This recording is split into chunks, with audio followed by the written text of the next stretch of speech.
Bom dia, pessoal.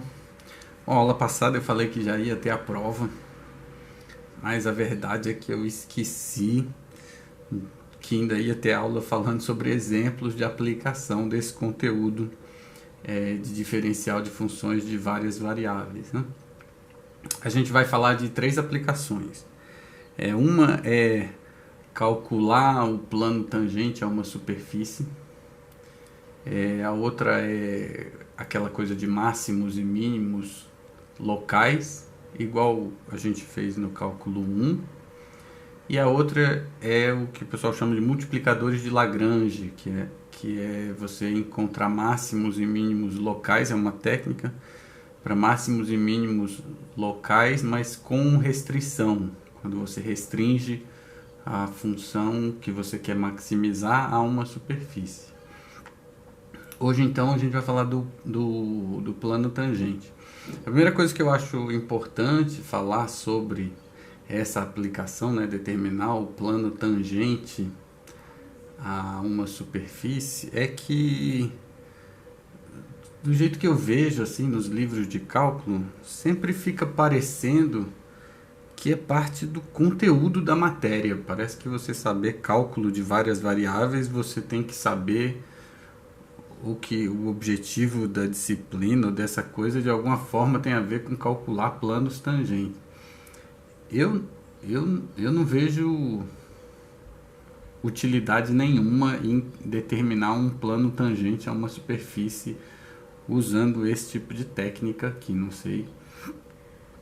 Eu não sei se as pessoas por aí usam isso, né? Para mim, a questão aqui é a seguinte: você sabe fazer a diferencial de funções de várias variáveis. Você sabe álgebra linear suficiente para falar sobre equações de plano e como é que se determina um plano, vetor normal e esse tipo de coisa. Então a gente vai pegar isso que a gente sabe e vai usar para você ver que agora com esse conhecimento novo aí de gradiente, de coisa desse tipo, você consegue determinar a equação do plano tangente à superfície num determinado ponto.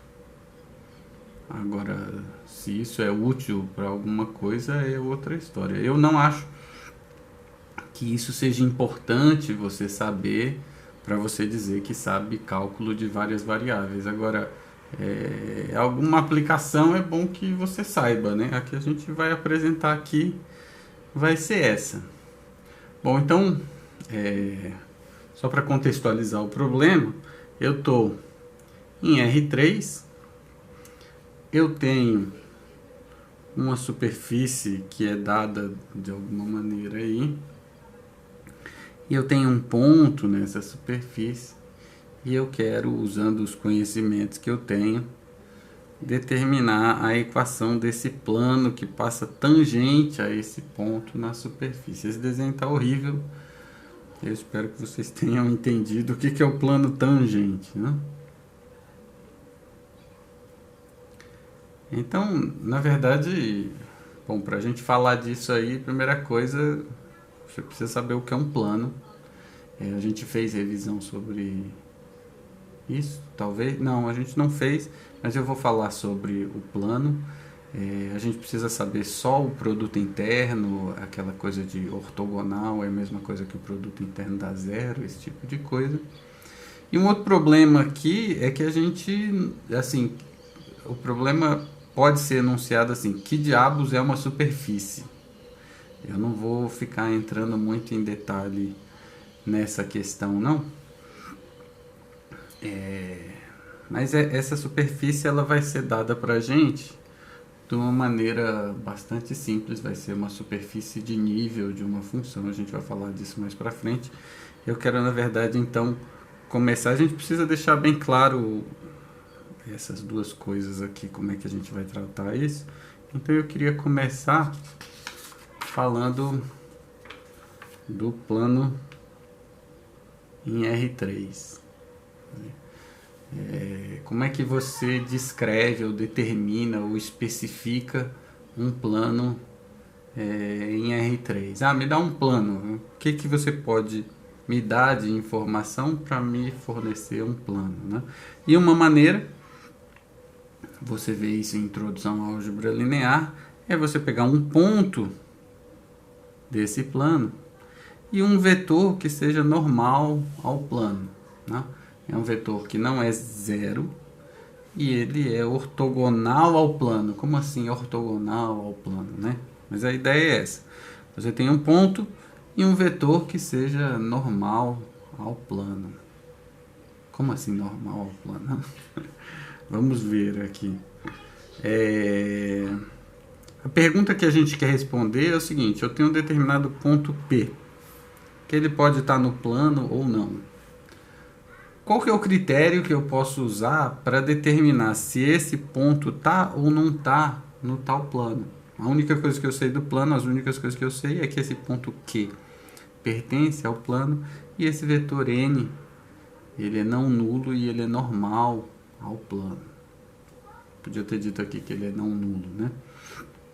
O que acontece é o seguinte: se você pegar um ponto qualquer do plano e você fizer a diferença desse ponto para o ponto Q, que esse aqui é o outro ponto do plano, né? Você tem esse vetor aqui, ó. Esse vetor ele é tangente ao plano. Então, esse vetor ele tem que ser ortogonal à normal do plano. Dizer que o ponto Pzinho está no plano é a mesma coisa que dizer que essa diferença aqui, que é essa aqui, é ortogonal à normal do plano. Se o ponto não estiver no plano, o ângulo aqui não vai ser de 90 graus. E se o ponto estiver no plano, esse e esse vão ter que ser ortogonais. Então, dizer que o ponto P está no plano é a mesma coisa que dizer que essa diferença, se você fizer o produto interno com vetor normal, vai ter que dar zero. Ou seja, são ortogonais, né? Agora, o produto interno, a gente sabe que tem aquelas propriedades algébricas boas, né? Que é a bilinearidade, essencialmente, mas que significa basicamente que você pode fazer o chuveirinho aqui e chegar nesse negócio aqui. Isso menos isso igual a zero. Não sei o que menos não sei o que igual a zero é um jeito muito matemático de se dizer que as duas coisas são iguais, né? Então, esse carinha aqui é igual a esse. Essencialmente é isso. E esse P é um ponto qualquer do plano. Para o ponto estar no plano, o que ele tem que satisfazer é isso. Tem que ser igual a isso. Esse Q é um ponto que você escolheu do plano. Então, no fundo, você está dizendo que qualquer que seja o ponto do plano, quando você faz o produto interno com N, dá sempre a mesma coisa. É isso que você está dizendo. Então, isso aqui pode ser escrito assim. Em vez de você chamar isso daqui de Q vezes N, você vai chamar de uma constante K, porque esse é o número que dá quando você pega um ponto qualquer do plano e faz o produto interno com N. Se o ponto não estiver no plano, não vai dar K. Se o ponto estiver no plano, vai dar sempre o mesmo número K, né? Esse K você consegue determinar com essas duas informações aqui que foram dadas, porque é só fazer o produto interno, né, do Q e do N. E aqui esse N você também ele foi dado. Então você tem um critério, dado um ponto P, você faz essa conta aqui. E se isso dá certo, se dá igual, realmente se der igual, o ponto está no plano. Se não der igual, o ponto não está no plano. Esse produto interno aí, se você pegar as coordenadas do vetor N e chamar de A, B e C, e as coordenadas do ponto P, que é o candidato a ser o ponto do plano, é o ponto que você vai verificar se está ou se não está no plano, você chama de X, Y e Z. Então, você quer saber se o ponto está ou se você não está no plano, você faz essa conta, vê se dá o número K. Se der K, está no plano. Se não der K, não está no plano. Esse daqui é a equação do plano lá do ensino médio, né? Eu gosto mais assim. O produto interno dá sempre a mesma constante, né? Ou a diferença entre dois pontos do plano é um vetor que é ortogonal à normal do plano. Certo? Então isso é a equação do plano. A gente, se tiver um ponto por onde o plano passa, e se você tiver um vetor normal ao plano, você consegue determinar a equação do plano. Só lembrando, o nosso problema é assim: eu tenho uma superfície Ainda não sei como é que ela vai ser dada, mas eu vou explicar. Eu tenho um ponto dessa superfície e eu quero determinar a equação desse plano que é tangente à superfície passando por esse ponto. Eu já tenho um ponto por onde o plano passa, né? Para eu encontrar a equação do plano, falta só eu descobrir um vetor que seja normal a esse plano. Aí, se eu tiver o vetor normal ao plano e tiver um ponto por onde o plano passa, eu tenho a equação do plano. Então, no nosso problema, o ponto que já é dado, o que falta é descobrir esse vetor n. Tá? Bom, isso é o que eu queria falar sobre equação de plano. Agora eu quero falar sobre superfícies de nível. São essas superfícies que a gente vai tratar, né? Bom, eu tenho uma função f de R3 em R. Isso aqui poderia ser de R2 em R, de R4 em R, de R5 em R. Só que aí você não ia ter uma superfície, né? Se fosse em R2, você ia ter uma curva de nível, né? Se fosse em R4, R5, você ia ter o que o pessoal chama de hipersuperfície ou hiperfície. Que assim, em R3 uma superfície é uma coisa meio que de dimensão 2, né? Em R2 uma curva é uma coisa de dimensão 1, uma dimensão a menos, né? É esse tipo de problema que a gente está tratando. Não precisava ser plano, poderia ser hiperplano, que é uma coisa de uma dimensão a menos que o espaço. Não precisaria ser em R3, e aí você não teria uma superfície, teria uma hiperfície. Eu nem sei porque que eu estou falando isso, você pode ignorar tudo isso que eu falei agora. A gente tem uma função de R3 em R que ela é diferenciável. Para facilitar a vida da gente, você pode assumir sempre que ela é diferenciável e a derivada, né, as derivadas parciais existem, são contínuas, e se você derivar, elas são contínuas de novo. Se você derivar, fizer a derivada parcial é sempre contínuo. A gente normalmente vai estar num contexto assim, porque tem muita coisa que não funciona, e como a gente não vai entrar nos detalhes técnicos, o mais fácil é assumir que as derivadas parciais são contínuas, as derivadas das derivadas são contínuas e assim por diante. Bom, então eu tenho uma função de R3 em R, e o que acontece é que eu tenho as chamadas superfícies de nível para essa função aqui, né? Por exemplo, se a função for essa aqui, pego um número, pego um vetor e me dá o tamanho desse vetor ao quadrado, eu poderia usar só o tamanho do vetor em vez do tamanho do vetor ao quadrado. Eu uso o tamanho do vetor ao quadrado porque senão aparece uma raiz quadrada aqui na fórmula, e fazer conta com raiz quadrada é chato demais, né?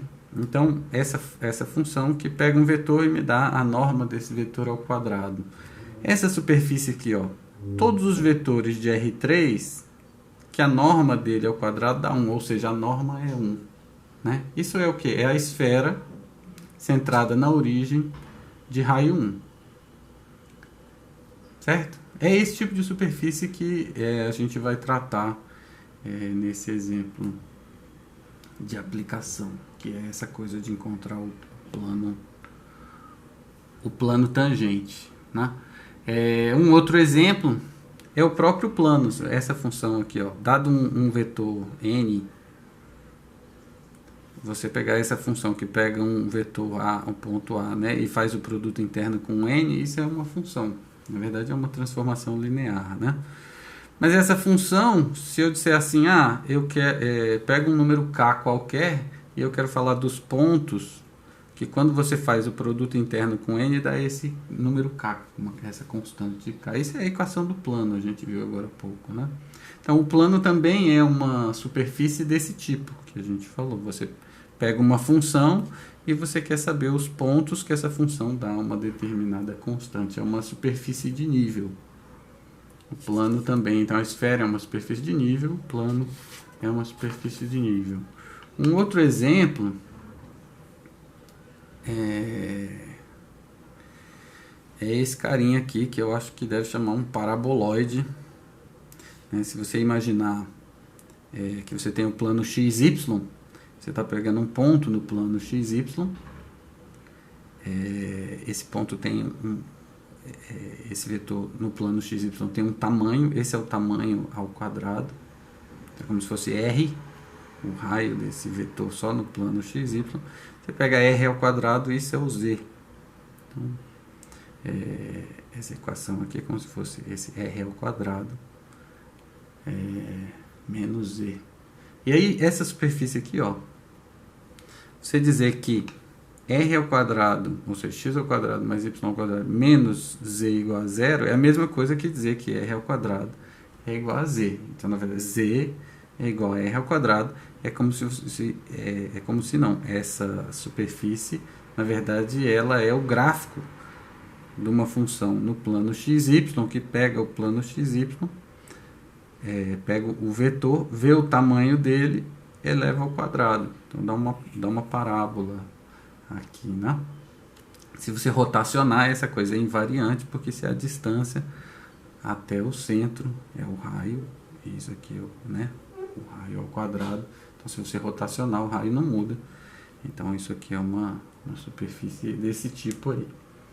Nada disso que eu falei sobre essa superfície é importante. O que é importante é que tem uma função que pega um ponto de R3, leva no número. Essa função é diferenciável, a derivada é contínua e blá blá blá, aquela coisa. Então você tem uma superfície. Na verdade, o que a gente vai exigir mesmo é que as derivadas parciais sejam contínuas até segundo grau. Você faz as derivadas parciais, dá um monte de função, você faz as derivadas parciais das derivadas parciais. Você quer que essas funções sejam todas contínuas. E tem um outro detalhe, o gradiente eu quero que seja diferente de zero. Bom, a gente quer que o gradiente seja diferente de zero porque quando você caminha pela superfície, essa função f é constante em cima da superfície. Então, quando você caminha em cima da superfície, a função f não varia. A gente quer que quando você caminhe para fora da superfície, a função f varie, né? Então, você quer que tenha um gradiente apontando para fora ou para dentro dessa superfície. Para fora, que eu digo, é sem ser em cima da superfície, né? Então, o gradiente apontando para fora, seja para lá ou para cá. Então, as nossas superfícies de nível vão ser dadas dessa maneira, e eu vou querer calcular o plano tangente num ponto que satisfaça essa condição aqui. Como, né? A ideia é a seguinte, como eu já falei, pega uma curva.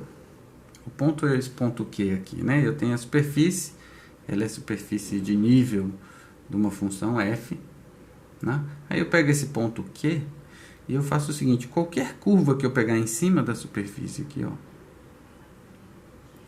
essa curva, ela está toda contida na superfície, mas a velocidade dela é um vetor que aponta na direção tangente à superfície. Eu vou pegar uma curva em cima da superfície, e aí a velocidade da partícula aqui, não estou falando de partícula, né? Mas a velocidade desse ponto aqui, né? Se eu assumir que essa curva passa no ponto Q no instante t igual a zero, então no instante t igual a zero, a velocidade do ponto é essa daqui, é esse vetor, né? Filinha. Tá? Bom, o que acontece é que toda direção tangente à superfície ela é dada assim, como velocidade de uma curva passando pelo ponto, né? E aí, olha só, a gente sabe calcular esse negócio aqui, ó.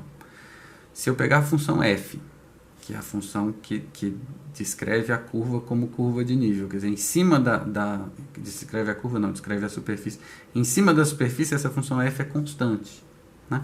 E essa curva, ela caminha em cima da superfície. Então, se você juntar essas duas coisas, eu tenho uma função que, na verdade, é constante, né? E a derivada de uma função constante é zero. Por outro lado, pela regra da cadeia, a gente sabe que a derivada desse negócio aqui é o gradiente da f no ponto φ de zero, calculando em zero. O ponto φ de zero é o ponto Q, o ponto por onde você está passando no instante t igual a zero, né? Então, o gradiente de f lá no ponto que a gente está trabalhando, ponto Q, produto interno com a velocidade dessa φ. Essa velocidade da φ, na verdade, nada mais é do que uma direção qualquer tangente à superfície, né? Então, o que está escrito aqui, na verdade, o que está escrito aqui é que qualquer direção tangente à superfície é ortogonal, porque o produto interno está zero, ao gradiente da f. Eu já tinha falado isso para vocês quando eu falei sobre o gradiente, né? Que na verdade o gradiente ele vai ser ortogonal à superfície de nível. É isso que está escrito aqui. O gradiente ele é ortogonal à superfície de nível. Qualquer direção tangente à superfície de nível tem que ser ortogonal ao gradiente, né? Só que agora, quando a gente falou disso, não deu para fazer um argumento bem feito, porque a gente não tinha a regra da cadeia. Agora que a gente tem a regra da cadeia, então aí fica claro que o produto interno desse com esse tem que dar zero, né? Porque a derivada desse aqui é zero, porque essa função é constante. Então a gente tem um vetor que é ortogonal, é normal à superfície naquele ponto lá. Pronto, a gente já tem o ponto e a gente já tem o vetor normal à superfície no tal do ponto. Então, a gente tem a equação do plano. Quem que está no plano? Todo ponto que quando você fizer o produto interno com o gradiente, dá a mesma coisa que o produto interno com o próprio ponto Q. Porque o Q você sabe que está no plano. Os outros pontos que estão no plano são os que o produto interno dá a mesma coisa que quando você faz com o Q. Essa é a equação do plano tangente à superfície no ponto Q. Tá? Aí só para concluir, vamos fazer um exemplo aqui com números. Então, se a função f que define a superfície é isso aqui, podia dizer qualquer coisa aí que você soubesse calcular as derivadas parciais. Se a função f é isso e a superfície é onde isso dá zero, ou seja, aquele parabolóide, eu acho que isso chama parabolóide, se eu estiver errado, mil perdões. A superfície S é esse parabolóide, né? E o ponto Q, eu escolhi um ponto aqui, 3, 4, 25. E aí eu queria saber qual que é o plano tangente à superfície S que passa pelo ponto Q. É claro que esse ponto Q tem que estar na superfície, então eu fiz a conta e eu vi que dava certo, né? Bom, a gente já sabe a equação do plano. A gente precisa determinar o gradiente da f no ponto Q. Eu vou calcular o gradiente da f aqui. Como é que é o gradiente da f? Você pega a f e deriva com respeito a x. Dá 2x, 0, 0. 2x. Deriva com respeito a y. 0, 2y, 0. Deriva com respeito a z. 0, 0, menos 1. Então, o gradiente em qualquer ponto x, y, z é dado por isso aqui. E o gradiente em especial no ponto Q é dado por isso aqui. 6, 8, menos 1. Então,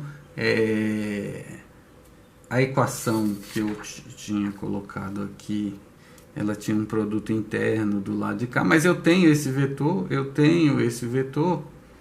eu vou já pré-calcular esse produto interno, que é a constante K.